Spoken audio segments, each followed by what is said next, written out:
Okay, can we get everybody in here from the hallway, please? Phones off, but Ray wants everybody to go to YouTube with their phone, so anybody who's watching can make comments or so.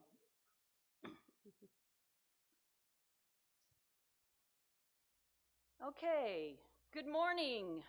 Good morning. Welcome to those of you in the sanctuary and those who are watching online. I'm Chris Monk, and I am especially excited today because Pia's here. It's always an exciting day when Pia's here. Okay. And I want to welcome you to the Unitarian Universalist Congregation of Flint. We are a progressive community in which people are free to be themselves without fear.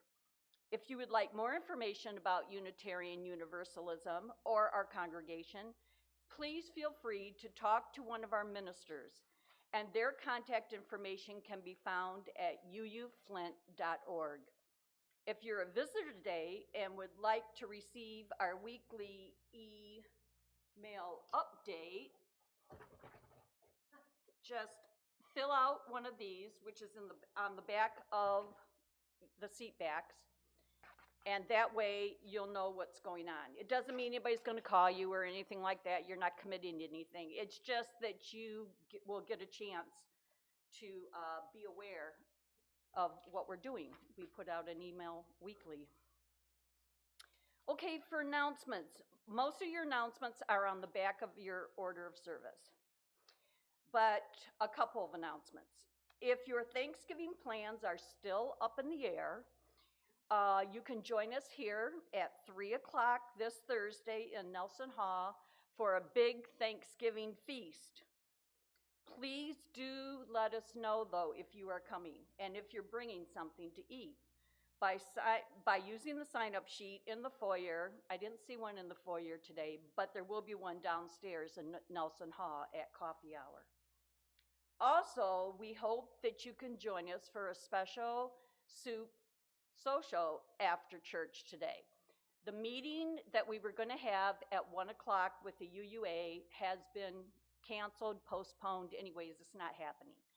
And it wasn't lack for trying to get it organized. But there's still good soup and crackers down there, so it's worth going downstairs for that. I want to give you an update that Reverend Lynn just gave me this morning, an update on the money raised for the LGBTQ organization in Uganda with the Emma's Revolution concert. Due to their immense generosity in giving more than their usual cut, the final amount was $2,955 to the organization.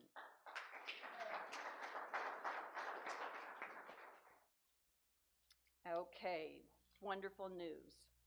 And now I'd like to start our Thanksgiving service with the reading of our land acknowledgement statement.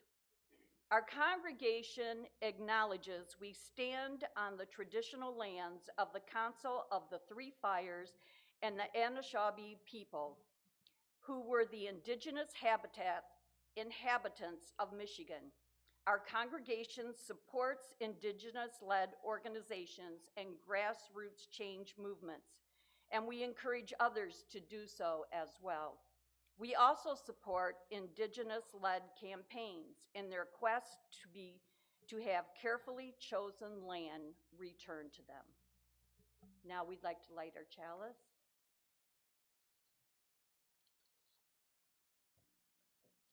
As we light our chalice, we give thanks for love and for life. We give thanks for the gathering of this community, sometimes in pain, sometimes in joy, but always in hope that we can support one another in our common quest for healing and wholeness. Thank you. Please join me in reciting our covenant. Recognizing the richness of diversity, the beauty and wonder of shared worship, and the transforming power of love and service, we gather as a sacred, intentional community to freely seek knowledge and truth, to celebrate the fullness of life, and by our actions to increase goodness and justice.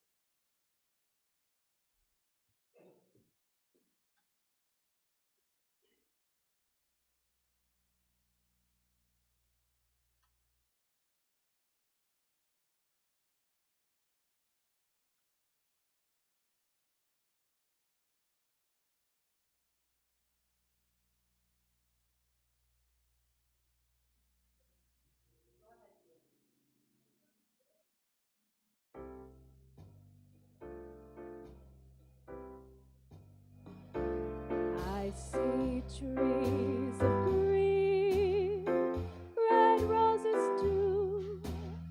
I see them bloom for me and you, and I think to myself, what a wonderful world. I see skies of blue and clouds of white, bright blessed day, the dark sacred night, and I think to myself, what a wonderful world. The colors of the rainbow, so pretty in the sky, are also on the faces of people going by. I see friends shaking hands, saying, how do you do?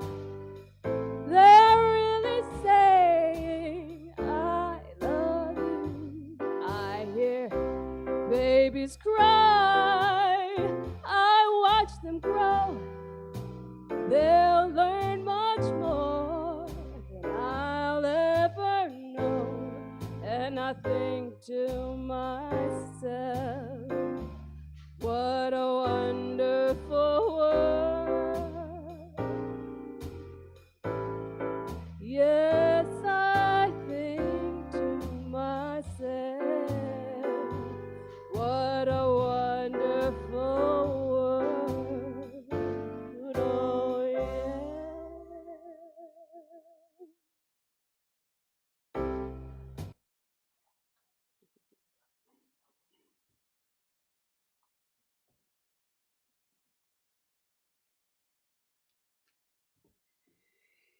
In gatherings, we are stirred like the leaves of the fall season, rustling around sacred trees. We come together and get strength from each other. We are happiest and most powerful when love is made apparent in and through us. We give thanks for reminding us each day of our task of ministering to each other. Ministering to each other with a searching glance, a safe touch, a generous smile, a thoughtful world.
Good morning. Our meditation words today are from Victoria Safford, entitled What Song? And after those words in silence, please feel free, as always, to light candles of joy or concern up front or in the rear. And of course, you may write in our book to have those published in our weekly newsletter. Let us join in a spirit of prayer and meditation and contemplation.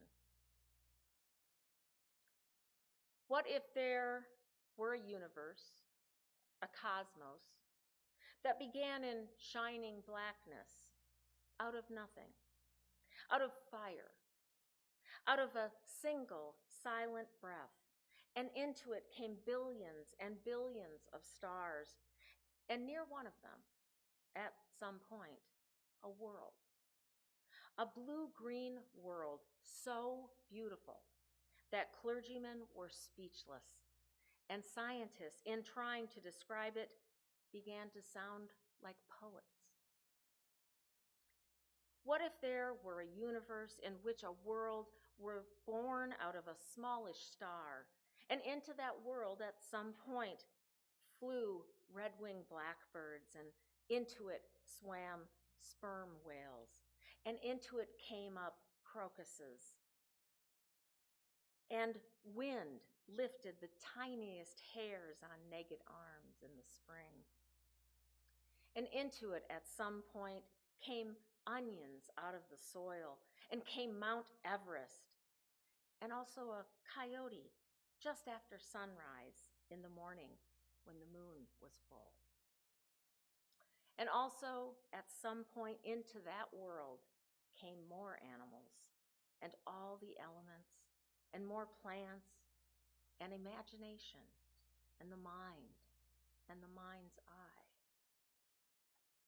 If such a universe existed and you noticed it, what would you do? What song would come out of your mouth? What prayer? What praises? What sacred offering? What whirling dance? What religion? And what reverential gesture would you make to greet that world every single day that you were in it? Let us enjoy moments of silence.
Thanksgiving or Die. I wasn't originally wild about that title when Jerry suggested it. Not exactly an uplifting message. But then I saw how easy it was going to be to write this reflection because so many famous people have talked about Thanksgiving. That's Thanksgiving, small t.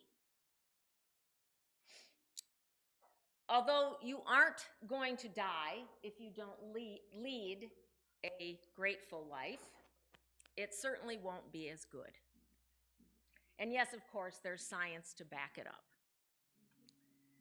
Ungrateful people tend to make bad choices. They also become resentful and are even angrier people. That affects your career, your relationships, and of course, your health. Now, I think probably all of us here realize that the people who practice thankfulness are generally positive people. And in turn, our minds will feed off that energy, and we not only make better decisions for ourselves, but for others and for the society at large. Now, intellectually, we all know this stuff. But sometimes we need to be reminded. It also helps to remember that we need not wait for something very specific to happen for us to practice thankfulness. You know, like get a gift, you write a thank you note. Or something good happens, we say thank you. Instead, habitual daily thankfulness and gratitude makes us happier, both mentally and emotionally healthier, and it even helps us live longer. Best-selling author of Simple Abundance and many other self-help books, which I have a feeling some of you are familiar with, Sarah Von Brannick says it's never too late to make a habit of being thankful. She suggests that we begin by showing our gratitude out loud. So she encourages thankfulness for the simple things in life, like the universe, people around you, and for all that is our lives. So we're going to practice. So this is a participatory sermon today. So let's just give it a try. So right out loud, I would like everybody to just say thank you. Ready? 1, 2, 3. Thank you. Hey, that was pretty good. I wasn't expecting that. Okay, everybody's awake. Good. All right. So, but here's the thing. Don't worry about what you just said you were thankful for, right? You could probably, if I asked you right now to list 100 things you're thankful for, I bet you every single one of you could do it. So, one more time for the universe. Thank you. Wonderful. Okay. However, if you're not into every day getting up and, shouting thank you, or if you think your neighbors will think you're nuts, if that's not your style, philosopher and author Howard Thurman wrote a year-end poem called Blessings at Year's End. And he provided a litany of all the things that evoked his gratitude over a year.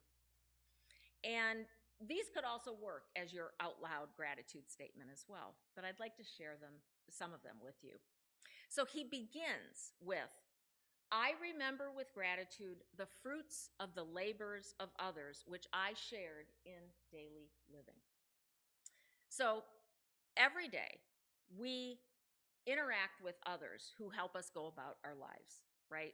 So saying thank you to the cashier at the grocery store, or being polite to the harried employee at customer service, and probably all of us are going to be dealing with those in the next few weeks, right? So we can make that person feel good just by saying thank you or by smiling, and it makes you feel good too.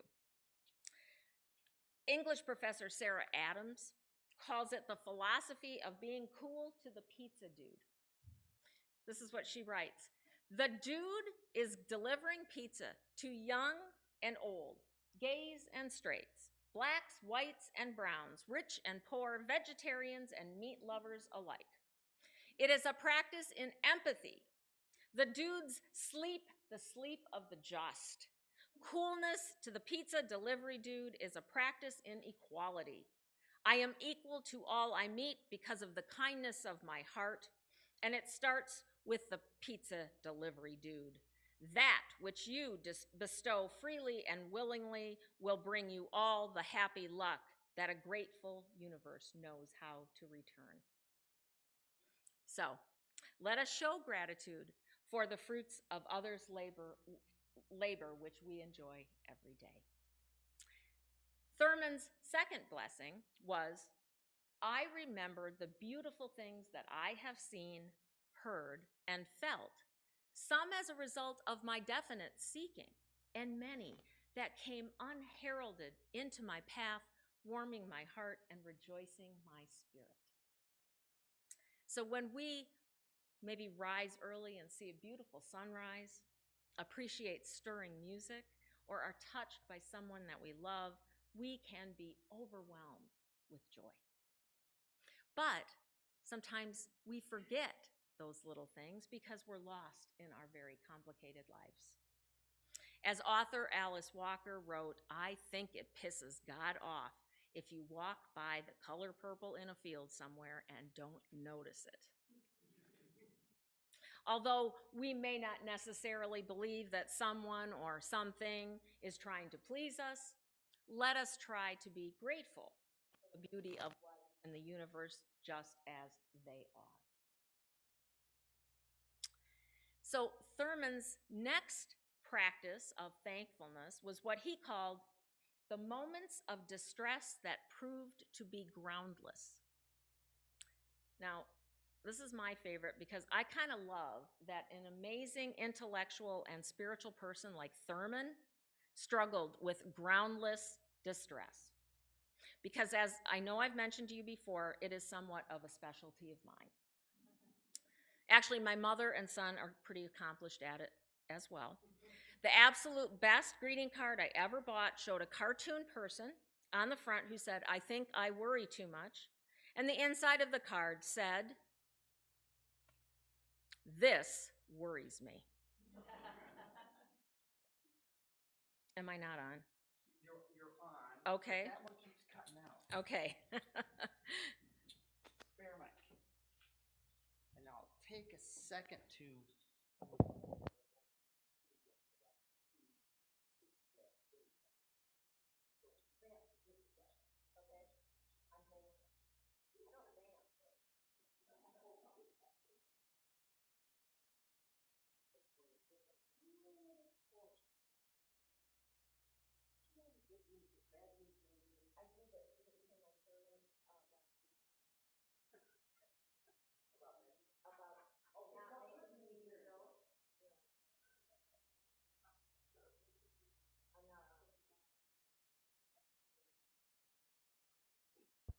Hello?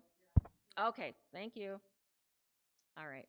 So I'm going to go over that again. So the front of the card said, I think I worry too much. And the inside of the card, Ray, if you could show that second slide, says, this worries me. I sent that card to my mother, and she didn't get it.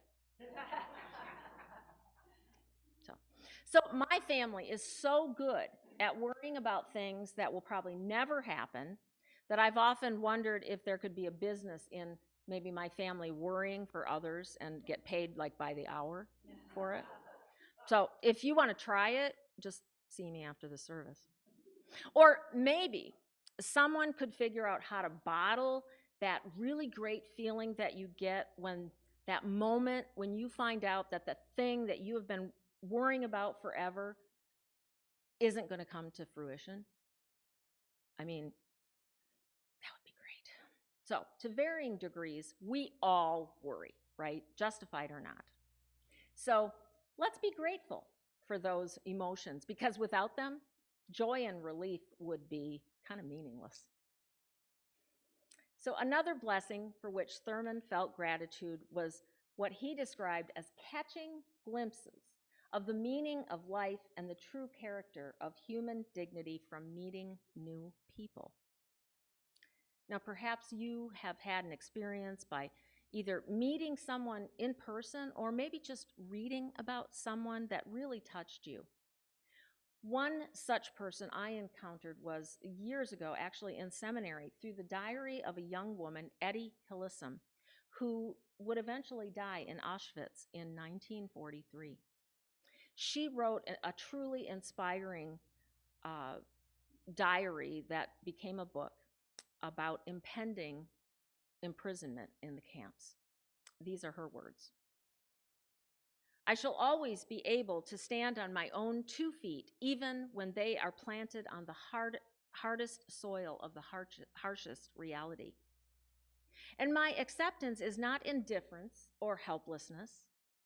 I feel moral indignation at a regime that treats human beings in such a way. But events have become too overwhelming and too demonic to be stemmed with personal resentment and bitterness. It is not as if I want to fall into the arms of destruction with a resigned smile. Far from it.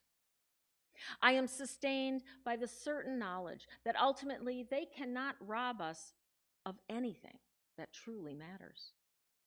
But I know that whatever I may have to give to others, I can give it no matter where I am, here in the circle of my friends or over there in a concentration camp. So when we encounter others who have lived the lives that we aspire to, let us be grateful for them having shown us how to live.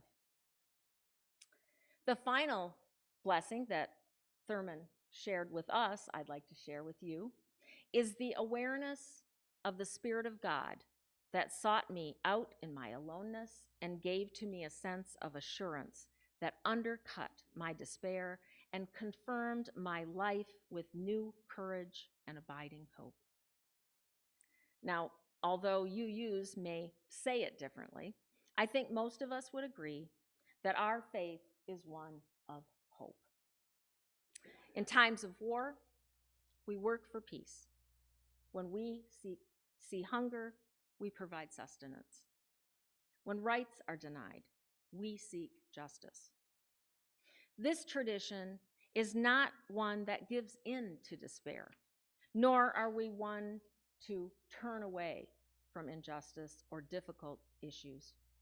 Historically, I think our default is an abiding hope, even during the bleakest times. Reverend John Murray, called the father of universalism, said it best when he asked preachers to go out and spread universalism. He wrote, "Give the people something of your new vision. Give them not hell, but hope and courage." So these are the blessings Thurman asked us to remember with gratitude. Fruits of the labors of others, beautiful things, moments of reality, glimpses of human dignity, and a spirit within us giving us courage and hope. Now, whether you hold those in your heart, you whisper them in prayer or meditation, or you decide to declare them in gratitude out loud, may we all remember Thanksgiving each and every day. It's as easy as 2 little words. So one more time with feeling. Thank you. Beautiful.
Perhaps some of you have heard that it's important to do Thanksgiving correctly, and that's Thanksgiving with a capital T this time.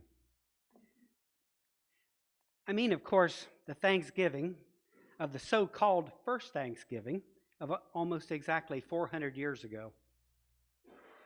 You might not think that this would be so difficult, but as you know, holidays can be difficult today.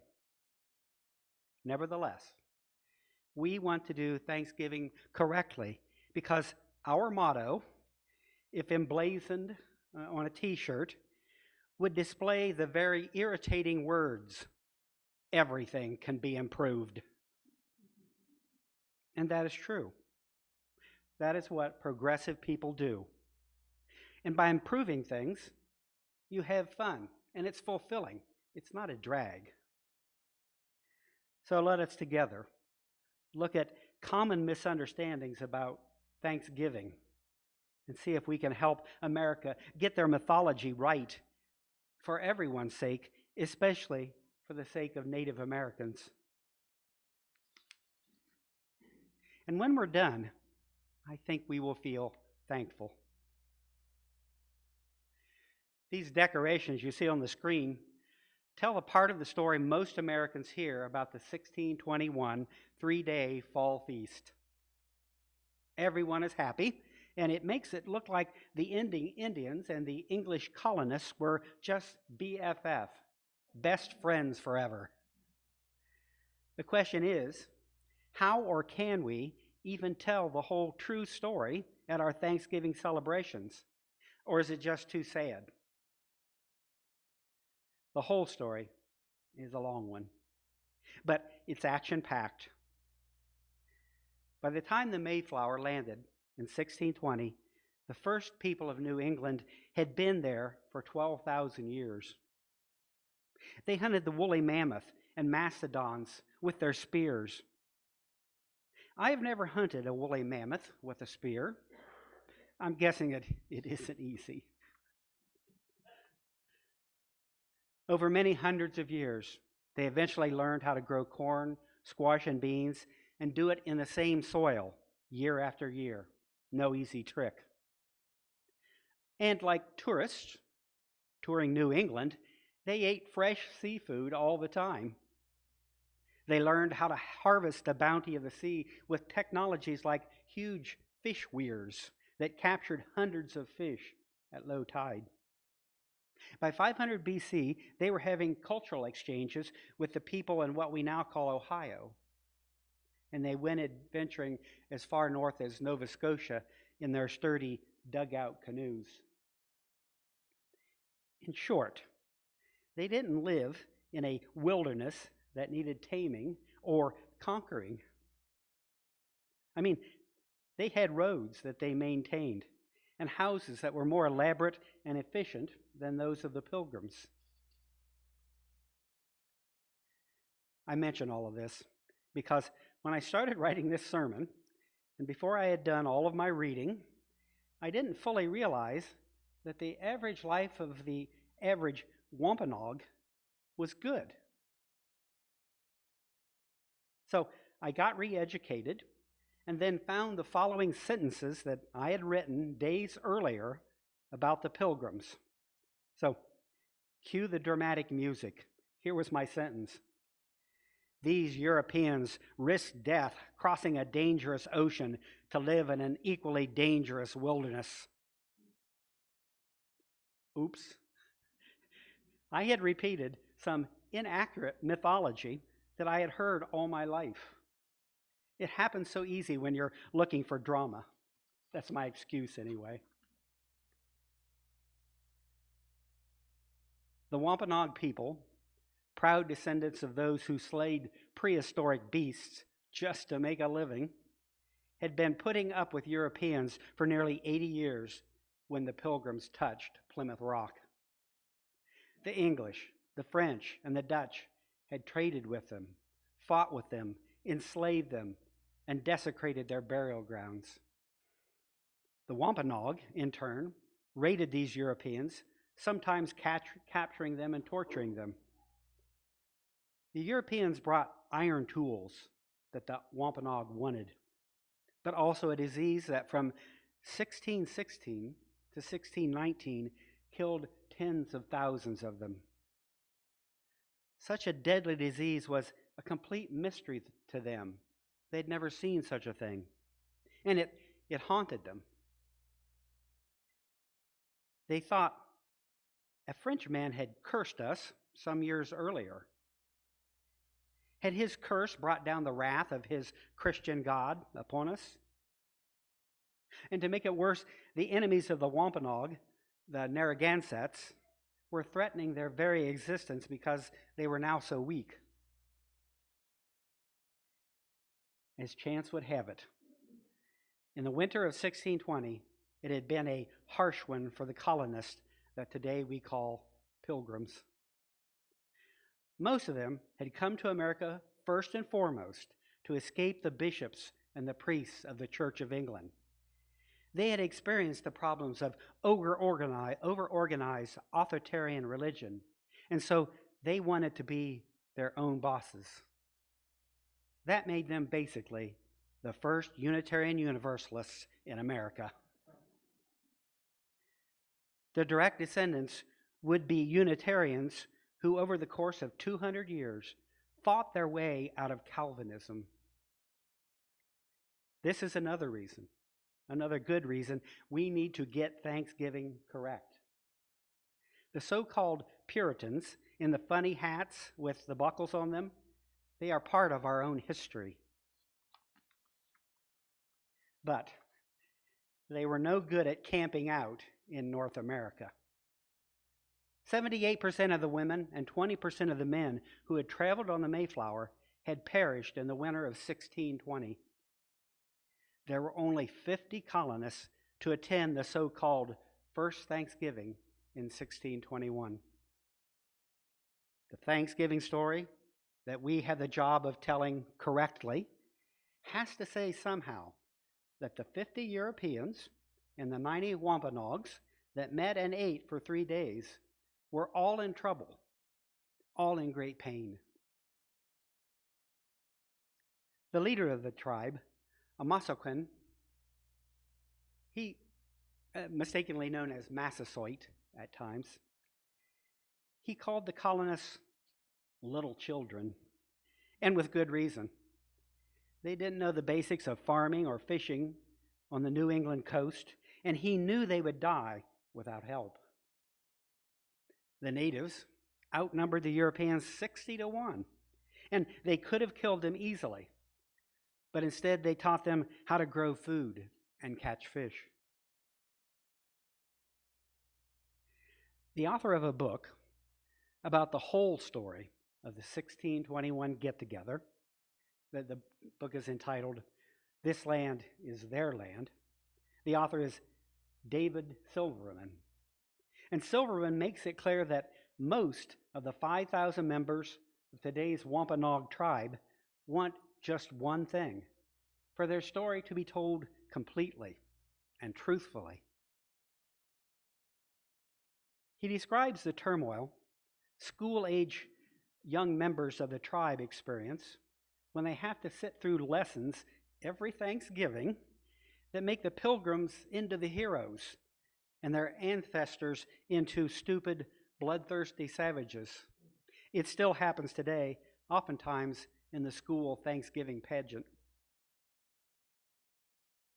Most Americans know the story of the 3-day feast, and that is about all they know. The Wampanoag arrived with 5 deer ready to be roasted. They had foot races and had plenty to eat because that harvest had been good. They also, of course, had plenty of fresh seafood and probably turkey, but who cares about turkey if you have striped bass, flounder, haddock, scallops, crabs, and lobster? And they probably did. But the meeting, beyond the eating, was actually a diplomatic event. Amasaquin and the leader of the Pilgrims, William Bradford, agreed. Then the party was over. there was an alliance between the Pilgrims and the Wampanoag. The few scant accounts of the harvest festival and treaty were used several hundred years later to show that the Pilgrims were the founding heroes of America, not those Catholic immigrants that were pouring into our country. It also showed that the Indians actually helped the English colonize America and were happy to do it. The real story was not this Disneyland version. The Pilgrims and the Wampanoag did keep their treaty for 50 years, sort of. The English cheated the natives out of their land, even though the Wampanoag were willing to share it according to their custom. They didn't understand this bit that if someone gave them some money, that they were giving up all their rights to land. It didn't make sense to them. And the Pilgrims had no conception of sharing land and took it for their own completely. They were also eager to sell Indians liquor because they knew that drunk Indians signed land deeds without regard to the contents. Then, in 1662, the colonists took Osamuquan's own son, Wamsuta, into custody and assassinated him by poisoning him. They suspected him of plotting with other tribes. In the ensuing war, the Wampanoag were defeated. Some bands completely wiped out. Others were sent to foreign plantations as slaves. A small number saved themselves by claiming to become Christians. Yes, we can be ashamed of what our powerful, gun-toting Christian ancestors did. But that won't help much, if at all. Why not instead tell the whole story and do what we can to make sure it is taught to school children in America? And that's no easy task today. It does not need to be an exercise in shame. The kids didn't do it. And current efforts to use shame in anti-racism programs are found to be ineffective and even cause more racism. Love and understanding is what changes people, not shame. In addition to telling the whole story in our schools, and I believe in this, we need table decorations that capture the real first Thanksgiving. Now, bear with me, I'm not kidding, and I need your help. We need to find someone to produce these. And of course, I'm talking about figurines, and they can't scare the kids. So a PG version will be might be a figurine of a pilgrim facing a Wampanoag with scowls on their faces, arms folded. Or perhaps the pilgrim would be smiling, and the Wampanoag would have a tear or not be smiling. It would start a question, a story. We could also do one with a pilgrim in a thankful pose on their knees before a Wampanoag who is pointing assertively while teaching them how to plant corn. The native would have a "you are a child" look on his face. Now these would come in a boxed set, along with the one of them that does have them together, having a good time eating at that autumn feast 400 years ago. That is part of the story too. And when you sit with the children at that decorated Thanksgiving table, maybe down in our own Nelson Hall, and they ask, why is the American Indian and the pilgrim staring at each other looking so mad? You're on. Thanks.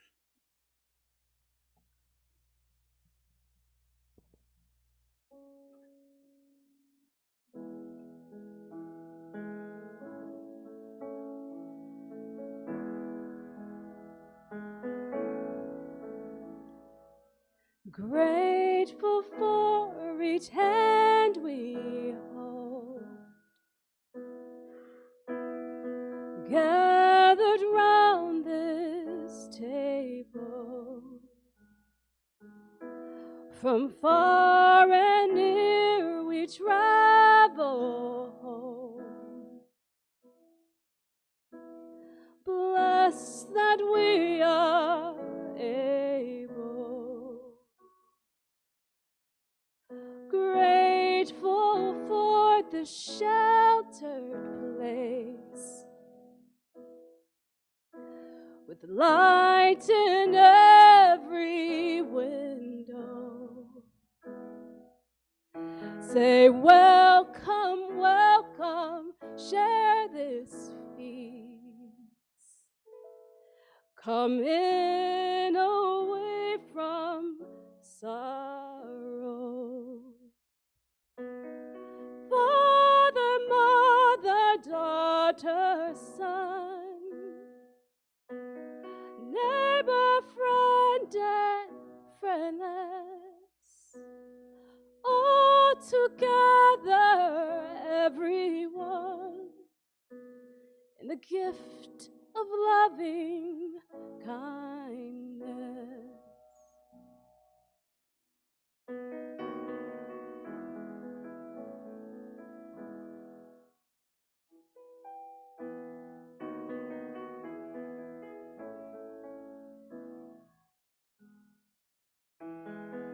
Grateful for what's understood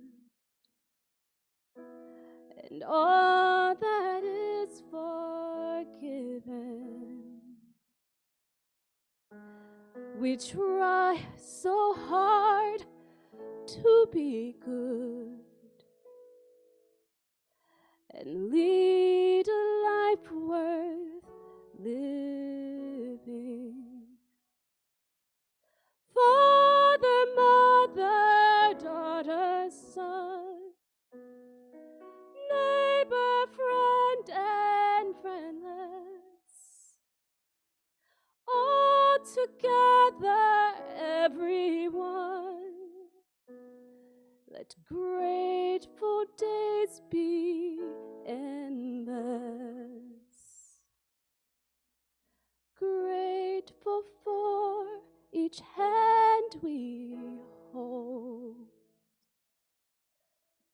gathered round this table.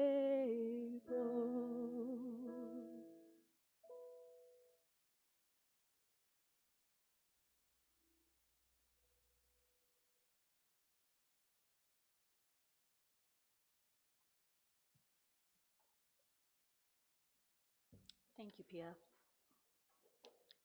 This is our time for generosity. Every week we take an offering. It's good to remind ourselves from time to time that the offering is symbolic as well as practical. Not only do we need to fund our programs and our physical space, but taking an offering is also a community expression of thanks for the blessing of abundance. It is a visual reminder of bringing in the harvest at this most cherished hour of our week. We hope that the act of giving in the offering feels as essential to our spiritual well-being as anything else we do here on Sunday mornings. We invite you to participate by placing your gift in the basket at the back of the church as you leave, or by making an online gift at uuflint.org. All gifts of treasure, time, and talent are gratefully accepted.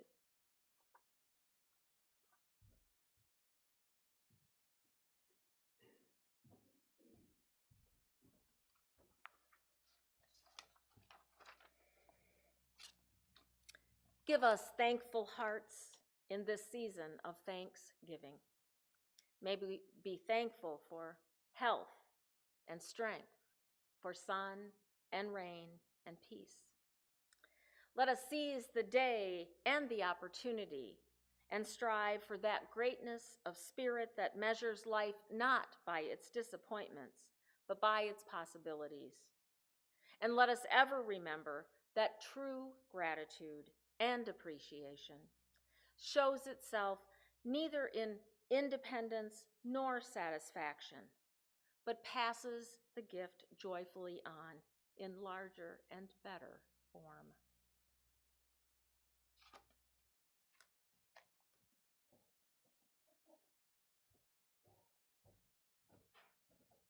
And let us extinguish our chalice.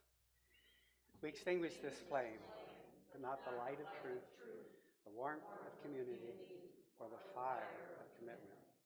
These we carry in our hearts until we are together again.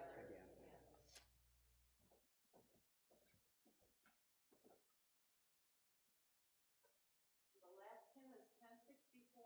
We all know how to sing it. Let's stand together and sing this song together.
We usually do a discussion after the service, but there's food waiting downstairs. So unless you have something you really would like to say briefly, and please do, if you have something you'd like to talk about. Yes, yeah. Thanks so much, Jeff. We just so enjoyed your company and music. Thank you.